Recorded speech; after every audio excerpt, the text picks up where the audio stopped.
লা ইলাহা ইল্লাল্লাহ লা ইলাহা ইল্লাল্লাহ লা ইলাহা ইল্লাল্লাহ লা ইলাহা ইল্লাল্লাহ লা ইলাহা ইল্লাল্লাহ লা ইলাহা ইল্লাল্লাহ লা ইলাহা ইল্লাল্লাহ লা ইলাহা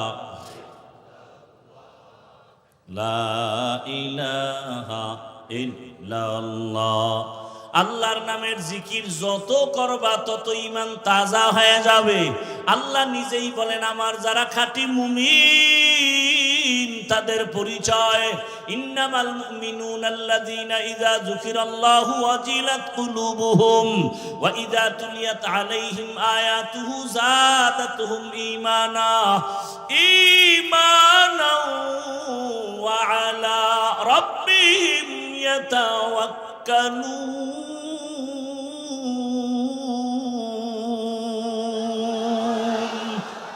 মুমিন তোমার পরিচয় কি? বলে তখন ইন্নামাল মুমিনুনা আল্লাযীনা ইযা যুকিরাল্লাহ, যখন জিকির করা হয়, ওয়াজিলাত কুলুবুহুম, কলবের মধ্যে কম্পন শুরু হয়ে যায়, জালজালা শুরু হয়ে যায়। ওয়া ইযা তুলিয়াত আলাইহিম আয়াতিহি, যখন আল্লাহর কোরআনের আয়াত তেলাওয়াত হয়, যাদাতহুম ঈমানা, ঈমান এত বেশি বেড়ে যায়, তখন বান্দার মোহাব্বত শুধু আল্লাহর দিকে আগাইতে থাকে, এত পরিমাণ আগায়, দুনিয়ার থেকে আলাদা মাওলার দিকে আগাইতে থাকে। কে যেন বলে আল্লাহর খাঁটি আশিক আল্লাহ না, আল্লাহ থেকে আলাদা না, জুদা না, দূরে না। আল্লাহ তাআলা বলেন বান্দা তুই যত আমারে ডাকবি আমি তত কাছে আসব।